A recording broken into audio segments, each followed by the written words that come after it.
They thought it was just a quiet street, until they vanished.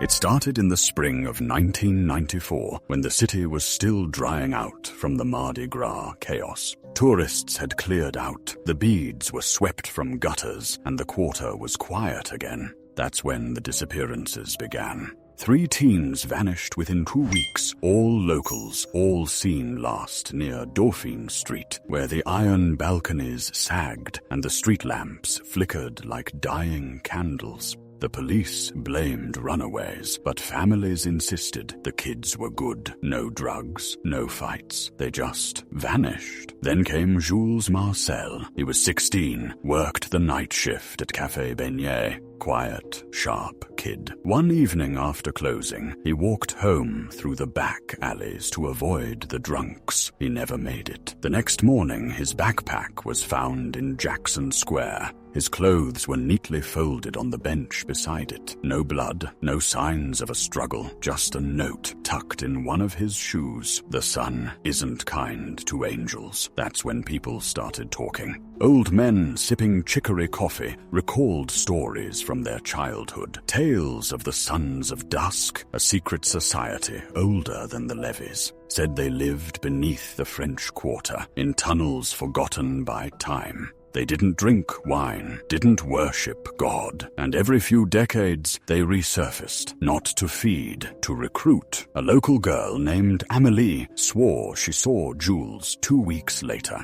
Said she was walking past a shuttered townhouse on Chartres Street when she caught a glimpse of him on the balcony above. Pale, shirtless, his eyes glowed faintly, and he whispered her name without moving his lips. She never walked that way again. By summer, more were missing. A violinist, a bartender, a college student from Tulane, always young, always at night. Then someone broke into St. Louis Cemetery No. 1 and left behind an offering. 13 sets of shoes, arranged in a spiral. Each pair was filled with salt and dried rose petals. A priest found it during sunrise mass and collapsed on the spot. Said he hadn't seen a summoning like that in 30 years. The city never held a press conference. Newspapers chalked it up to urban decay and youth crime, but the locals knew. They say if you walk Dauphine Street on a humid night, you'll feel it, the weight in the air.